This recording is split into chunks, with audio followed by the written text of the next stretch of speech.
So let's talk about the Polymer 80 full-size handgun. Polymer 80 offers this in a compact handgun. This is the full-size model. And they had both at the outdoor store that I saw this at, but I decided to go with the full-size. Polymer 80, they've been doing these full handguns for a little while. Not super long. I think it's been about a year or so, probably. Please correct me if I'm wrong. They've been doing the 80% frames as well, and they've been having a whole bunch of Glock compatible parts on their website.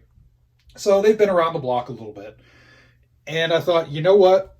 Maybe it's time I checked one of them out. So this one I did purchase. I paid my own money for it. And I was looking at it, and it was a little bit priced under, just a little bit under than what the Glocks were going for in the case there.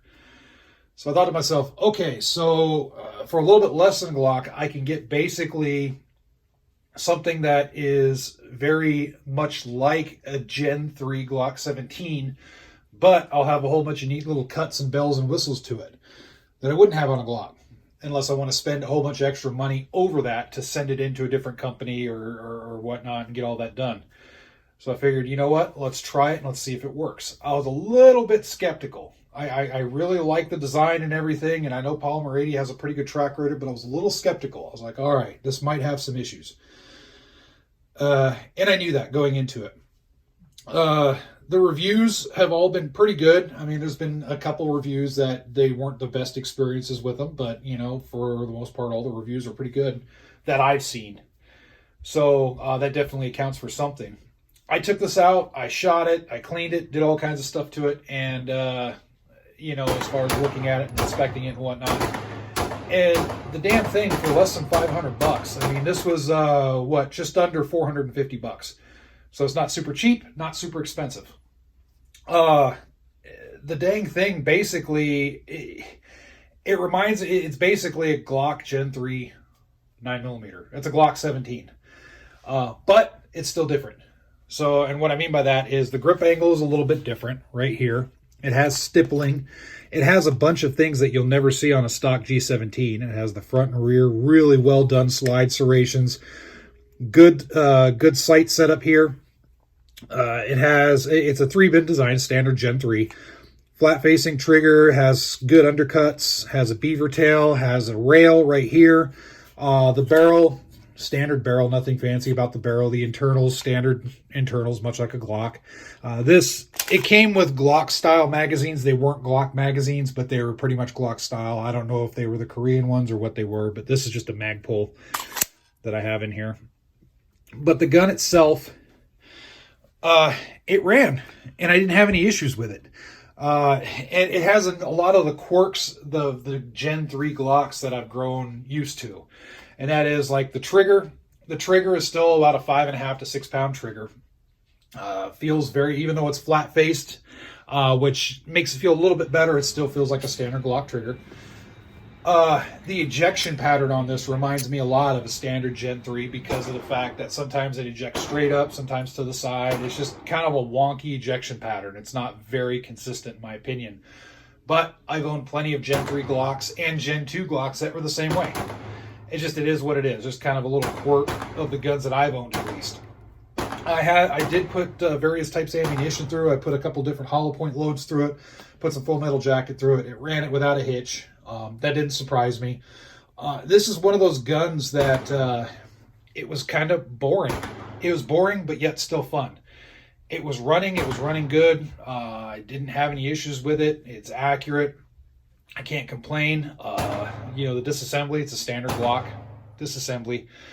The only little quirk I've noticed, other than like ejection pattern, which isn't really a quirk so much, with these magazines, sometimes it wouldn't lock back on the last round, but I think that's just these mags. These are those cheap Magpul Glock mags, so they're not, I know they've had issues before. Various people have reported issues, so that's more the magazine, not the gun. You can always get just standard Glock mags, throw them in, and you'll be fine. As far as, you know, the versatility of the thing, yeah, you can get Glock aftermarket stuff. You can get stuff from Polymer 80, or you can get different brands and it'll work on here depending on what it is. You know, as far as a gun that you can use for utility type purposes, yeah, sure. Home defense, everyday carry, no problem. Woods, whatnot, no, that's totally good. I do like that it has a rail. I did shoot it with a light on there to see if that was good to go, just to make sure there wasn't any induced malfunctions because of having a light on that dust cover there on the rail. It worked just fine, no issues there. As far as just the overall feel of the thing, the grip angle tends to throw some people off because it is a little bit of a different grip angle than a typical Glock. So if you're wanting to buy this and expect a specific grip angle, a Glock-like grip angle, it's going to be a little bit different. So just beware of that. The overall, I'm pleased with it. I'm probably going to use this a lot more. The thing that I like about it, what this is giving you, is it's giving you features that you normally have to pay a premium for, but you're getting it in a gun that costs less than a standard Glock. And what I mean by that is the cut behind the magazine release, double undercuts right here, the slide serrations, the stippling, which isn't too aggressive. It's aggressive enough, but it's not overly aggressive. Magazine doesn't really have much of a flared part to it, but I have a magwell on the way. That should help with it. Everything about it, you're getting a lot of features that people pay extra. The biggest thing, and still my biggest gripe with most Glocks, is the dang sights. This comes with really good blacked out rear and a dot front sight, which I like. Makes it for very, very easy sight acquisition and whatnot. Again, here's this side. The slide cuts are done really well. One thing I like about this is they didn't go nuts with the branding. I mean, right here it says P80. Down on here it says P80, but they didn't go nuts with it. Some manufacturers go nuts with their product branding, and I hate it. I can't stand it. I'm like, guys, I already know what gun it is. You don't need to remind me every day. It's just an annoyance of mine. These guys do it right. Just a little logo here. It's P80. You got a logo up here, pretty much P80. They had it said P80 on their slide cap right here, their end cap, but I replaced that. I had a spare Glock one, so I threw that in because I thought it matched the lines a little bit better. So I did take that off. But otherwise, it doesn't have all the lawyer stuff like warning, magazine can fire, when removed or whatnot that you see on some of the other handguns out there. It's perfectly fine. I like that. So that's good on them. As far as problems, I've heard with some models that some people have experienced pins walking out just a little bit. I haven't put tons of rounds through it, so I can't speak to that. But that is an easy fix. They do have anti-walk pins. Like Strike Industries sells them. I've heard of that happening on Glocks as well, just not as much.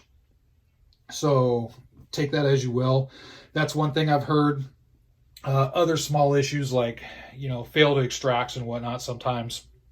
But one thing I would suggest is, before you do that, is take a look at the magazines on the gun.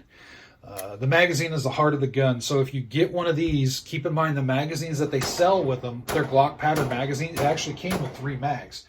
And let me pull them out here. Where did I put them? Right here. Here's the mags that it came with. And they're kind of like, they're Glock mags, but they're not actual Glock mags, if you know what I mean. So I don't know if they're Korean or whatnot. Anytime you get a magazine that's not made by Glock, if it's Glock pattern, it's not made by Glock, make sure to take an extra look at it. If it's not feeding well, get an actual Glock magazine, run it through and see what happens. Because usually if it's a magazine issue, once you throw that Glock magazine in, it's just going to run like a sewing machine afterwards. So make sure to look at that. All right, thanks a lot for watching. Just wanted to point this out to you. This is a great gun. There's going to be more reviews on this. This thing is just kind of cool. I like how utilitarian it is. It's done up fancy, but it's not overly gaudy, and I dig it. I really dig it. So I'm liking the Polymer 80 stuff. Probably more to follow on that. We'll see if I get a compact version in the future. I don't know. We'll see. All right, thanks a lot for watching. As always, stay safe.